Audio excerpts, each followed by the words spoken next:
1 João, capítulo 1. A epístola de João tem um caráter próprio. É a vida eterna manifestada em Jesus e a nós comunicada, a vida que estava com o Pai e que está no Filho. É nesta vida que os crentes gozam da comunhão do Pai e estão em relação com Ele pelo Espírito de adoção, e que a sua comunhão é com o Pai e com o Filho. O próprio caráter de Deus é a pedra de toque desta vida, porque dela emana. O primeiro capítulo verifica estes dois últimos pontos, a saber, a comunhão com o Pai e com o Filho, e que esta comunhão deve ter lugar de acordo com o caráter essencial de Deus. O nome de Pai é o que dá o tom ao capítulo 2. Em seguida, é o que Deus é, que põe à prova a realidade desta vida. As epístolas de Paulo, falando desta vida, ocupam-se, em geral, em apresentar aos cristãos a verdade relativa aos meios de se permanecer na presença de Deus, justificados e tornados agradáveis. A epístola de João, isto é, a sua primeira epístola, mostra-nos a vida que vem de Deus por Jesus Cristo. João coloca Deus perante nós, o Pai revelado no Filho e a vida eterna nele. Paulo coloca-nos perante Deus, agradáveis em Cristo. Falo daquilo que os caracteriza. Cada um deles aflora, respectivamente, o outro ponto. Ora, esta vida é tão preciosa, manifestada como é na pessoa de Jesus, que a epístola que nos mostra tem, sobre este ponto de vista, um encanto muito particular. Assim, quando volto os olhos para Jesus, quando contemplo toda a sua obediência, a sua pureza, a sua graça, a sua ternura, a sua paciência, a sua dedicação, a sua santidade, o seu amor, a ausência completa em si mesmo de toda a procura de si mesmo, eu posso dizer: eis a minha vida. É uma imensa graça.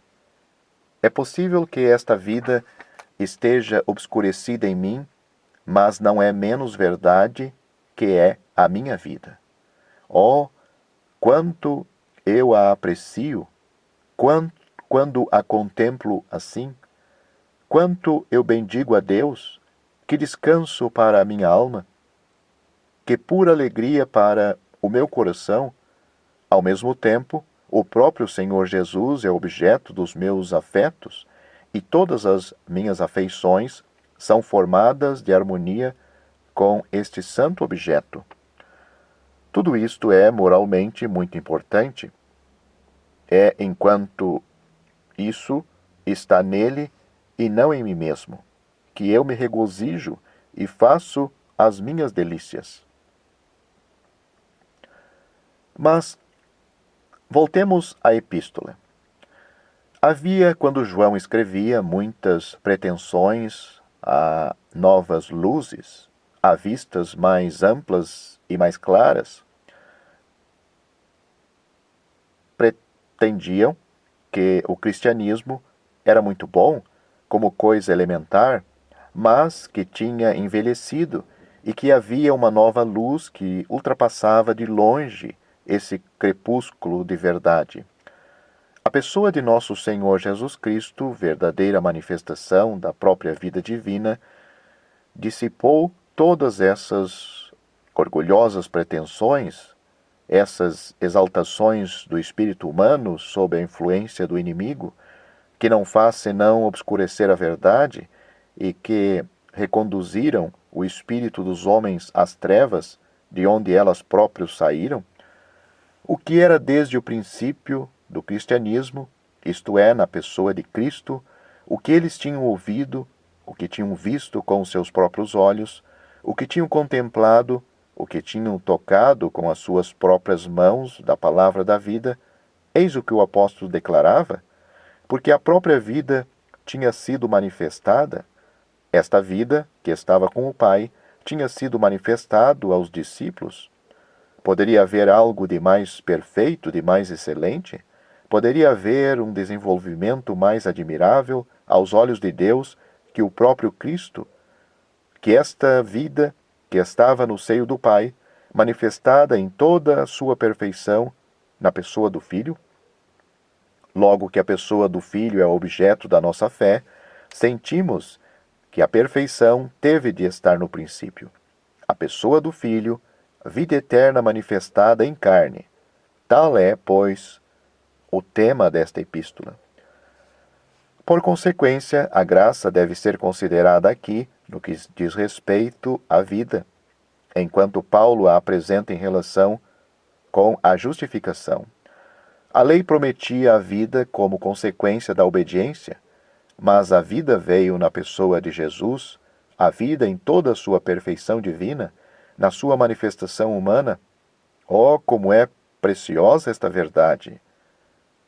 Que esta vida, tal como era junto do Pai, tal como era em Jesus, nos é dada, e em relações ela nos coloca, em que relações ela nos coloca, pelo poder do Espírito Santo com o Pai e com o próprio Filho.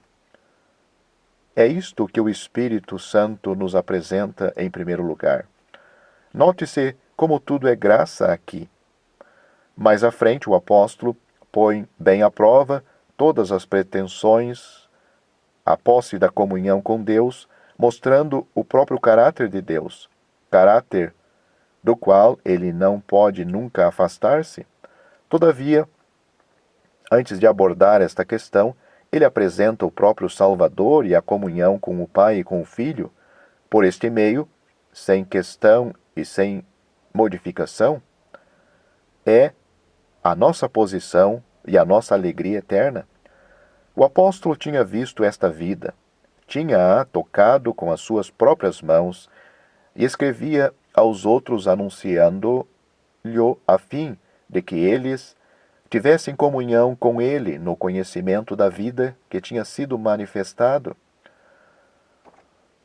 A vida foi manifestada, portanto, já não temos de a procurar, de andar às apalpadelas atrás dela, nas trevas. Já não temos de sondar a aventura, o vago ou a obscuridade dos nossos próprios corações para a encontrarmos. Já não temos de trabalhar sem fruto sobre a lei para a obtermos. Temo-la. Ela está revelada, está lá em Jesus, o Cristo. E aquele que possui Cristo, possui a vida.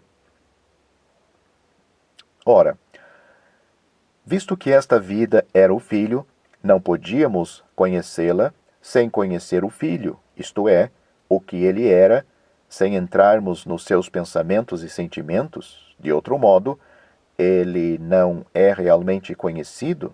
Era assim que nós tínhamos comunhão com ele, com o Filho.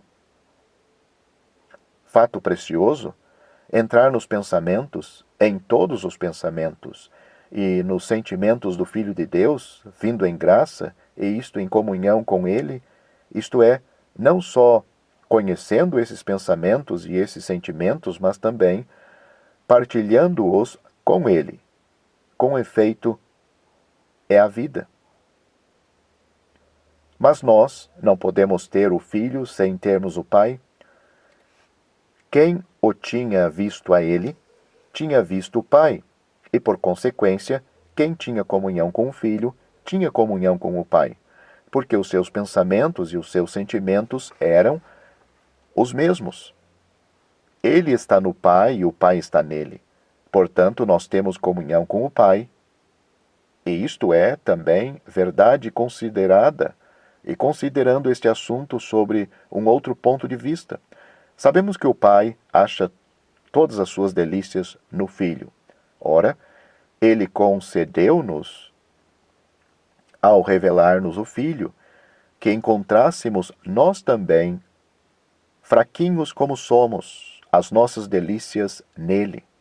Eu sei, quando encontro as minhas delícias em Jesus, na sua obediência, no seu amor por seu Pai e por nós, no seu olhar simples e no seu coração perfeitamente dedicado, que tenho os mesmos sentimentos, os mesmos pensamentos que o próprio Pai.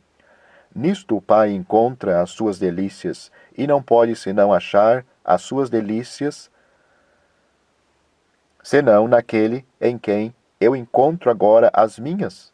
Tenho comunhão com o Pai. É assim a respeito do Filho no conhecimento do Pai. Tudo isto decorre, quer sobre um ponto de vista, quer sobre o outro, da pessoa do Filho. Nisto se compreende a nossa alegria. Que poderíamos nós ter mais, além do Pai e do Filho? Que felicidade mais perfeita do que uma identidade de pensamentos, de sentimentos, de alegrias e de comunhão com o Pai e o Filho, tirando toda a nossa alegria deles mesmos? E se nos parece difícil de crer, lembremo-nos de que, em boa verdade, nem poderia ser de outro modo, porque na vida de Cristo o Espírito Santo é a fonte dos meus pensamentos, dos meus sentimentos, da minha comunhão, e ele não pode dar pensamentos diferentes dos do Pai e do Filho. Eles devem ser os mesmos na sua natureza.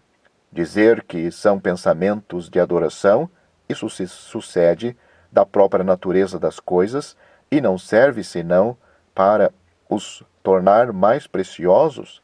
Dizer que são fracos e muitas vezes complicados, enquanto que o Pai e o Filho são divinos e perfeitos, é verdade, dizer que o Pai e o Filho são Deus, são divinos, e que nós somos fracos criaturas. Isto seguramente ninguém o negará. Mas se o Espírito Santo deles é a fonte, devem ser semelhantes quanto à sua própria natureza. Tal é, pois, a nossa posição cristã neste mundo, no tempo, pelo conhecimento do Filho de Deus, como diz o apóstolo: estas coisas vos escrevemos para que o vosso gozo se cumpra. Mas aquele que era a vida, que vinha do Pai, trouxe-nos o conhecimento de Deus. Veremos que, quando nos seus escritos João trata da graça para conosco, ele fala do Pai e do Filho.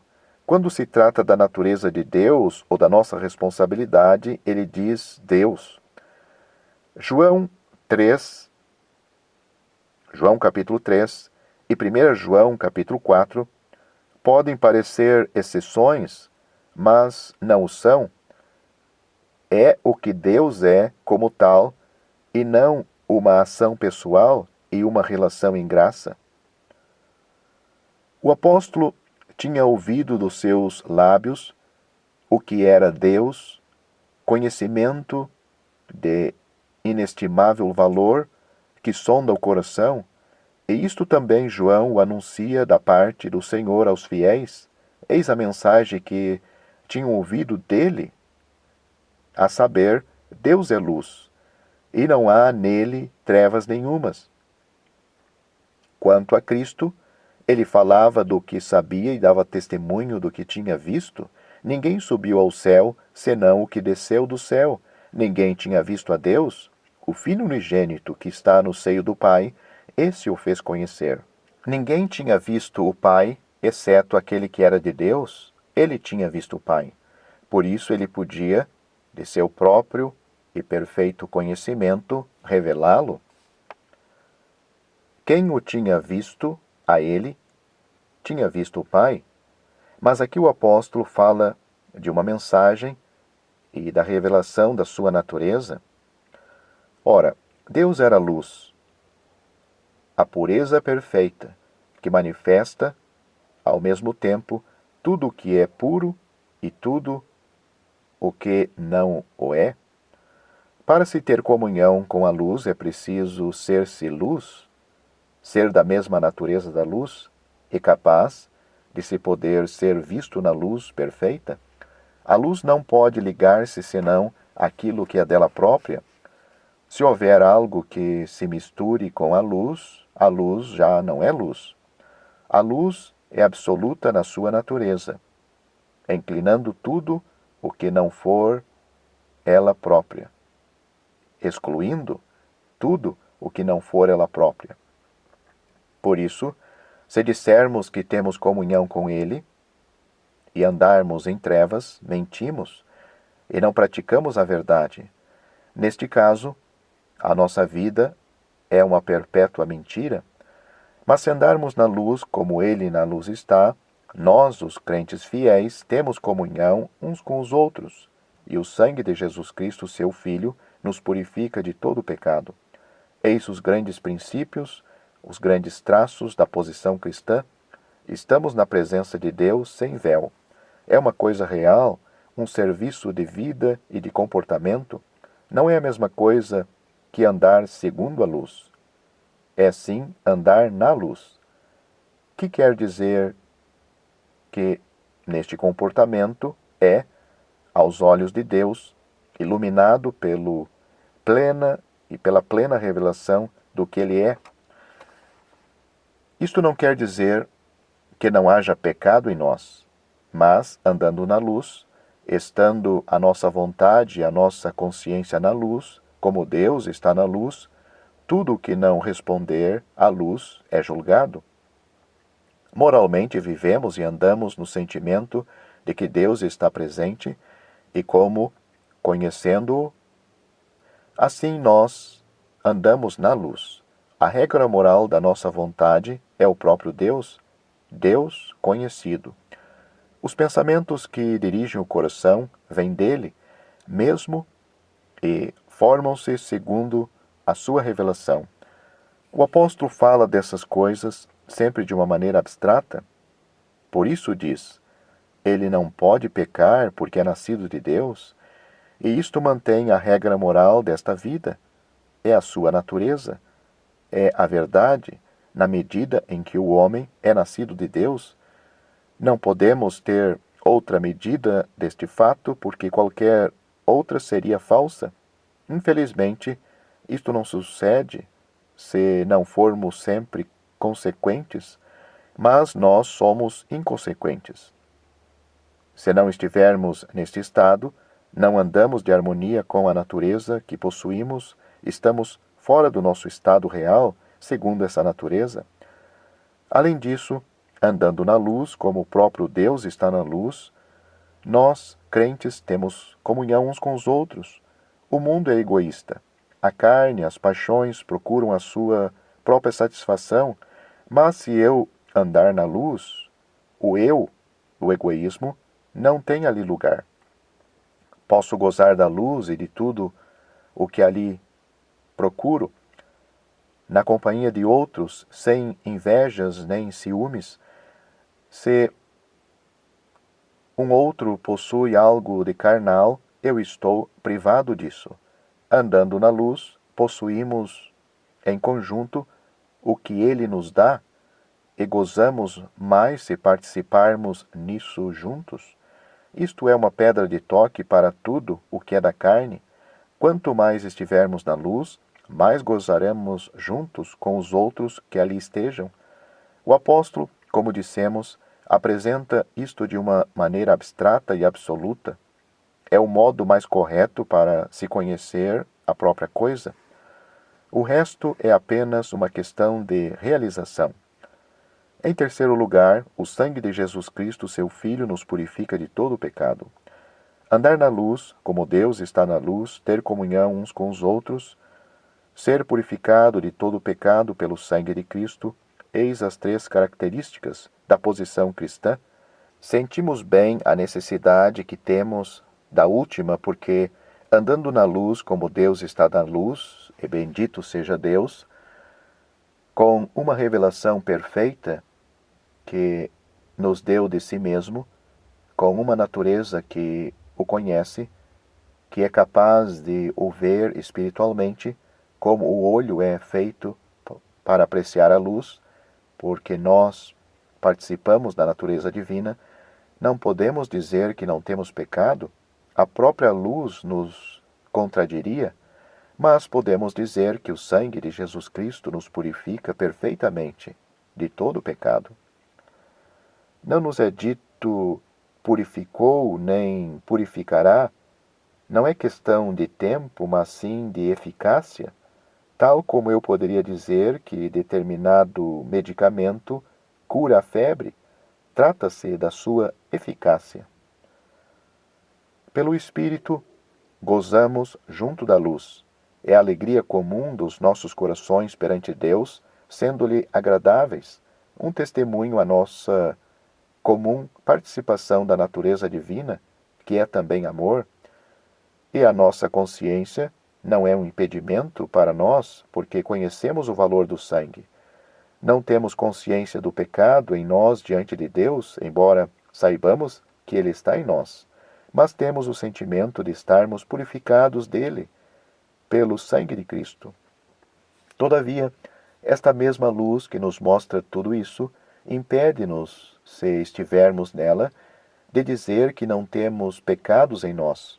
Enganamo-nos e enganamos-íamos a nós mesmos se o disséssemos, e a verdade não estaria em nós, porque se a verdade estivesse em nós, se esta revelação da natureza divina, que é luz, Cristo, a nossa vida, estivesse em nós, o pecado que está em nós seria julgado pela própria luz. Se eu não for, esta luz, a verdade que diz as coisas como elas são, não está em nós. Se, porém, cometemos mesmo o pecado, e tudo, estando julgado segundo a luz, for confessado, de sorte que a vontade já ali não tome parte, estando aniquilado o orgulho dessa vontade, ele é fiel e justo para nos perdoar os nossos pecados e nos purificar de toda iniquidade. Se dissermos, como verdade geral, que não temos pecado, isto mostra não só que a verdade não está em nós, mas também que fazemos Deus mentiroso. A sua palavra não está em nós, porque ele diz que todos pecaram.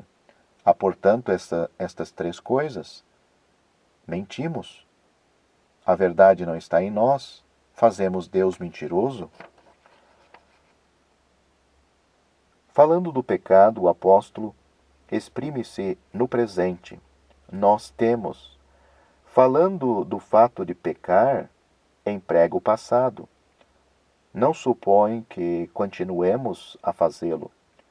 Tem-se perguntado se o apóstolo fala do próprio encontro com o Senhor ou de faltas posteriores? Eu respondo, ele fala de uma maneira abstrata e absoluta. A confissão traz o perdão por graça. Se trata do nosso primeiro encontro com Deus, é o perdão no seu sentido pleno e absoluto. Deus perdoou-me, já não se lembra dos meus pecados. Se trata de uma falta posterior, a honestidade do coração confessa-a sempre. Temos então o perdão quanto ao governo de Deus, a condição presente e a relação da minha alma com Ele. Mas aqui o apóstolo, como em qualquer outro lugar, fala de uma maneira absoluta e do princípio. É esta comunhão com Deus na luz que, na vida cristã prática e diária, une inseparavelmente o perdão e o sentimento atual que dele temos pela fé e pela pureza de coração. Encontramos, pois, a posição cristã, no versículo 7, e as coisas que, de três maneiras diferentes, são opostas à verdade, a comunhão com Deus em vida. O apóstolo escrevia aos cristãos acerca da comunhão com o Pai e com o Filho, para que a alegria deles fosse cumprida. Basta uma rápida leitura para notar que a primeira epístola e o Evangelho de João são bastante semelhantes. Os dois livros focalizam os mesmos temas. A abordagem no Evangelho é geralmente feita mediante citações das palavras do Senhor em relatos de sua vida. As cartas sublinham os mesmos temas, porém enfatizando que estes agora devem manifestar-se também na vida dos filhos de Deus. O Evangelho nos mostra coisas que são verdadeiras nele, em Cristo. Já a carta fala de um novo mandamento, algo que é verdadeiro nele e em nós, em vós. 1 João capítulo 2, versículo 8. Esta última frase constitui-se, portanto, na chave para toda a carta.